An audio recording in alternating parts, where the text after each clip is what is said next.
Bem, gente, a gente vai continuar aqui o próximo assunto, tá? E vai ser análise de regressão, ok? É um assunto bem simples e bem aplicado. Bom, mas antes da gente ver o conteúdo de regressão, a gente vai ver um pouquinho da correlação, tá? Então, a correlação vai ser denotada pela letra grega ρ, tá? Ou por R, e é uma medida adimensional que mede o grau de relação linear entre duas variáveis quantitativas, ok? Então, essa correlação também é chamada de correlação de Pearson, tá? O parâmetro populacional vai ser dado pela covariância entre x e y sobre o produto dos desvios padrão, ok? Também pode ser utilizada como uma fórmula que depende da função esperança, tá? Que esperança de x menos a média de x vezes y menos a média de y, ok? Então tem essas duas opções. Ou a forma que é mais utilizada, que ela vai ser estimada pela letra normal R de x, y, vai ser a covariância dividida pelos desvios padrão, tá? Amostrais entre x, desvio de x e o desvio de y, tá?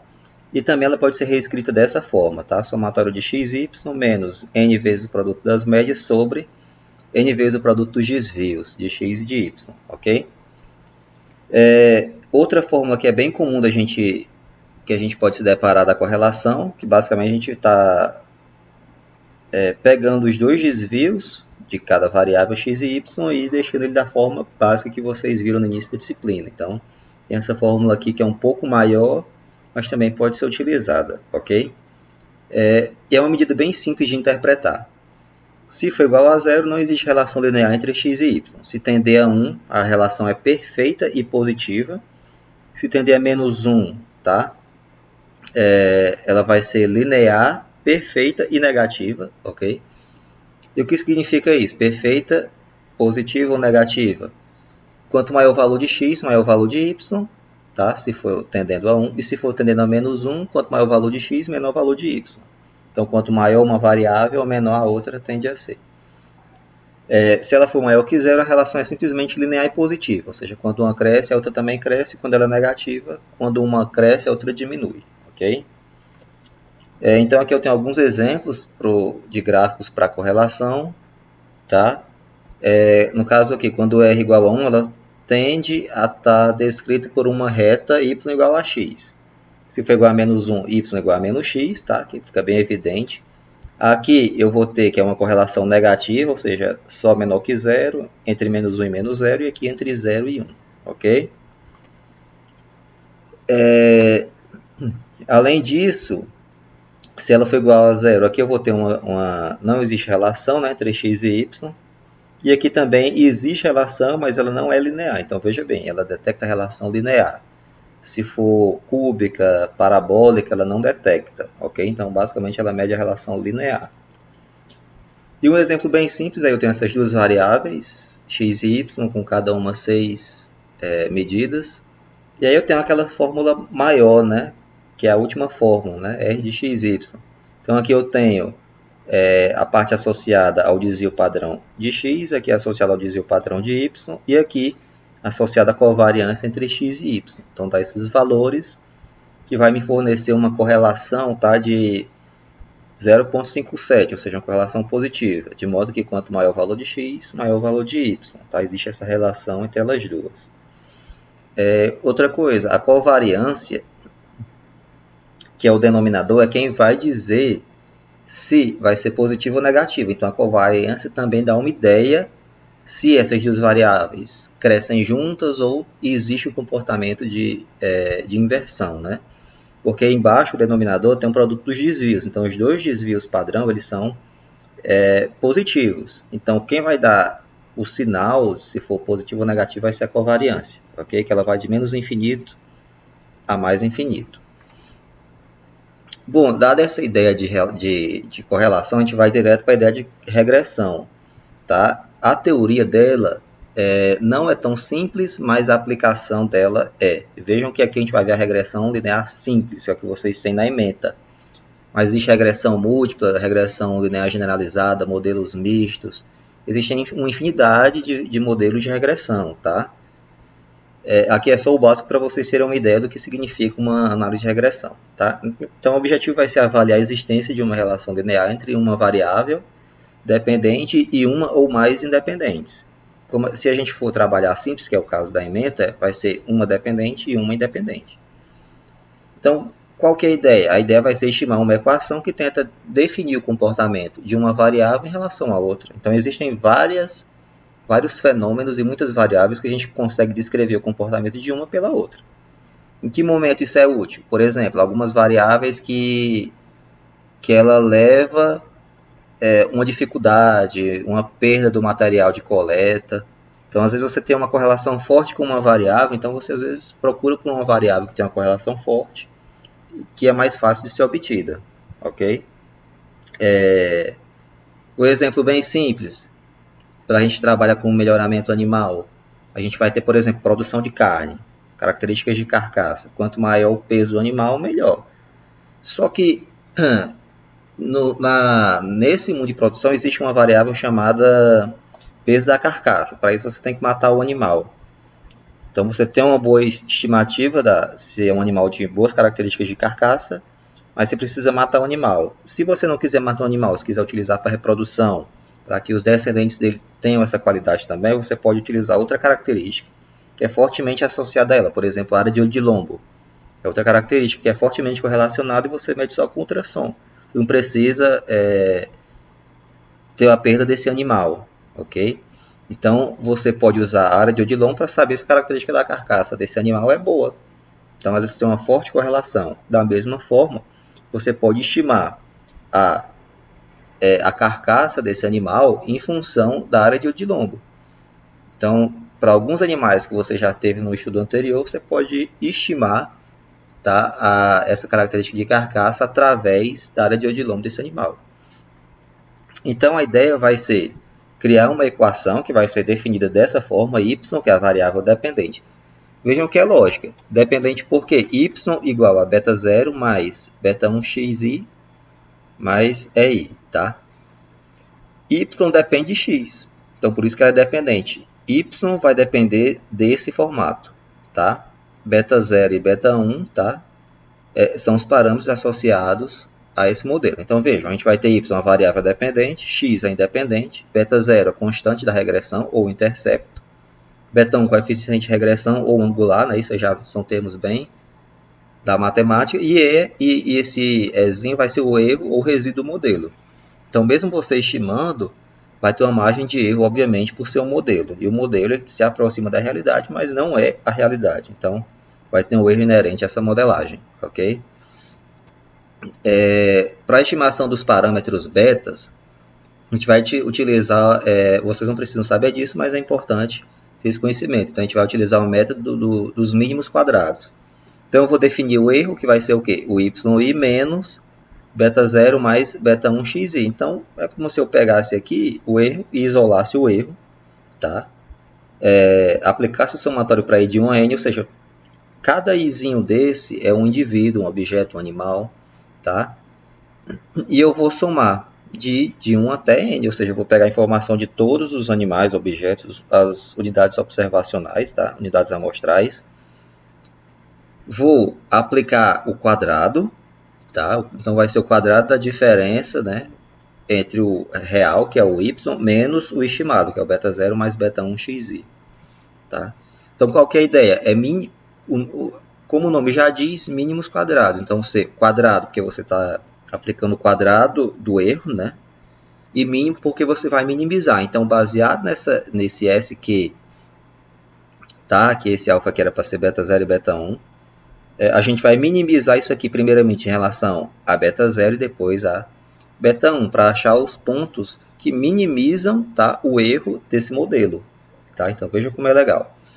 Então, obviamente, a gente não vai precisar se atentar a isso, você já tem isso no material, mas a gente vai achar que o beta 0 estimado, ou seja, o beta 0 chapéu vai ser igual a y barra mais beta 1 chapéu x barra, e o beta 1 chapéu vai ser dado por essa expressão. Então, qual que é a ideia? A gente tem o banco de dados, calcula o beta 1 chapéu, depois o beta 0 chapéu e você escreve o modelo. Então, depois que você tiver o beta 1 e o beta 0 chapéu, a gente vai o quê? Escrever o modelo. Então, y vai ser igual, por exemplo, a 2 mais 3 vezes x. Então, você consegue escrever o comportamento de y em relação a x, ok? Além disso, a gente pode definir essas quantidades que estão aqui com o nome S de x, y, S de x, são as somas de quadrados, que vocês vão ver também isso na parte do próximo conteúdo, que é a análise de variância.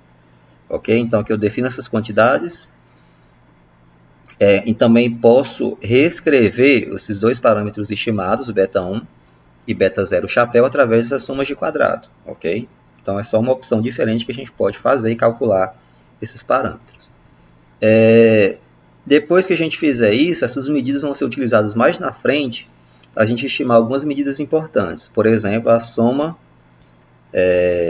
os quadrados de resíduo, a gente vai estimar a variância estimada do modelo, né?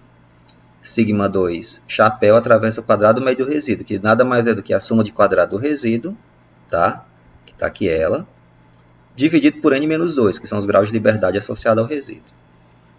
E, para análise de regressão, a gente pode construir o que a gente chama de análise de variância, tá? O quadro de análise de variância. A análise de variância é um modelo diferente, mas uma regressão também é uma análise de variância. Então, você pode calcular uma análise de variância e montar esse quadro para o modelo de regressão, tá?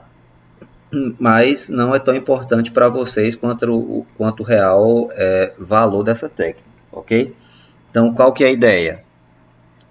É você ter uma variável e conseguir reescrever essa variável em função da outra. Mas esse modelo ele tem que atender a alguns pressupostos, ok? Primeiro, a variável x é controlada pelo experimentador, ou seja, quem está conduzindo a pesquisa. Os erros não podem ser correlacionados. O que você espera? Se você está, por exemplo, fazendo uma amostra coletando uma amostra na turma, então você espera que os indivíduos não tenham relação entre eles e, consequentemente, os resíduos também não terão relação entre si. Ou seja, não existe dependência entre os indivíduos, ok? Outra coisa, a esperança do erro é nula e a variância do erro é sigma 2. Ou seja, esse sigma 2, que é a variância do erro, vai ser estimada por quem? Pelo quadrado médio do resíduo, como eu mostrei nesse slide aqui, nessa parte aqui, tá? Quadrado médio do resíduo. Então, essas somas de quadrados servem para isso também, ok? Os erros vão ter distribuição normal, 0, sigma 2, e o y vai ter essa distribuição normal com esses parâmetros. Professor, e se não for normal? Então, você vai estar utilizando um modelo que pode pode não dar credibilidade ao estudo, ok? E o que é que eu faço? A gente vai utilizar uma transformação, o modelo linear generalizado, que ele já utiliza a distribuição correta associada ao resíduo. Mas aí vocês, infelizmente, não têm tempo e nem tem esse conteúdo na ementa. Então, a gente vai se restringir a esse modelo básico, mas tem que atender esses pressupostos, ok? As distribuições dos estimadores também podem ser aproximadas para a distribuição normal, e isso aqui vai ser útil para quê? Para realizar um teste de hipótese. Se eu souber a distribuição amostral, né, desses dois parâmetros, eu posso realizar teste de hipótese. E qual a utilidade de realizar teste de hipótese? Ver o quanto esse parâmetro influencia no modelo e se ele influencia. Então, eu faço o teste de hipótese para saber se ele influencia ou não o modelo, se ele vai ser acrescentado no modelo, e o valor do parâmetro eu utilizo para fazer a variação da intensidade, o quanto ele influencia na variável dependente, ok? Bom, mas existem outras opções, tá? Aí eu coloco aqui as distribuições amostrais para vocês terem acesso a esse conhecimento, ok? Então, dá para se construir da mesma forma para esses parâmetros intervalo de confiança, teste de hipótese, com base nessas distribuições amostrais. Como eu já disse, a distribuição T ela é melhor do que a distribuição normal em questão de robustez. Ela é mais robusta do que a distribuição normal, pela questão que eu já falei na parte de intervalo de confiança. Então, também dá para construir intervalos de confiança para esses parâmetros. Obviamente, vocês vão precisar fazer isso na mão? Não. O Excel, eu uso muito R, né? Eu uso só o R praticamente. Mas como a gente já está mais familiarizado com o Excel e ele tem essa possibilidade de fazer esse modelo, eu vou fazer essa prática no Excel depois que eu colocar essa aula teórica para vocês, tá? Então, eu vou ter a distribuição ter para realizar os testes, né, e ver a acurácia do modelo, tá? E com isso também eu posso fazer a predição do modelo. O que significa predição? Ora, se eu consigo estimar beta 0 e o beta 1, eu vou conseguir estimar um y, um chapéu, ou seja, um y qualquer que pode não estar nessa minha amostra, mas se eu consigo obter esse valor pelas estimativas desses parâmetros beta 0 e beta 1. Por exemplo, quero estimar o peso em função da altura. Então, posso estimar o peso de uma pessoa que tem 2,20 metros. Se eu não tiver uma pessoa de 2,20 metros na minha amostra, eu vou poder estimar com esses parâmetros. Então, eu vou conseguir chegar nesse valor estimado. Então, esse valor não necessariamente tem que estar na minha amostra para eu fazer essa estimativa, tá? Bom, então tem o erro também de estimativa. E o que é mais importante, em direto ao ponto, vai ser esse coeficiente de determinação, que vai ser dado pela soma de quadrados da regressão sobre a soma de quadrado total, ou 1 menos a soma de quadrado do resíduo pela soma de quadrado total. Bom, mas para que essa medida vai ser útil para a gente? Ela vai dar uma ideia se o modelo é bom ou não. Porque quando você faz o modelo no Excel, o Excel faz o modelo. Tá? Ele retorna para a gente o beta 0, o beta 1, os testes, ok. Mas você pode estar utilizando um modelo de predição que não seja bom. Então, esse coeficiente de determinação, ele vai dizer se o modelo é bom ou não. Tá? Então, é bem simples de interpretar. Vai de 0 a 1, tá? O R2. Quanto mais próximo de 0, o modelo é pouco adequado. E quanto mais próximo de 1, tá? Era para ser quanto mais próximo de 1, modelo adequado. Ok? Então, quanto mais próximo de 1, melhor. Quanto mais próximo de 0, pior. Ok?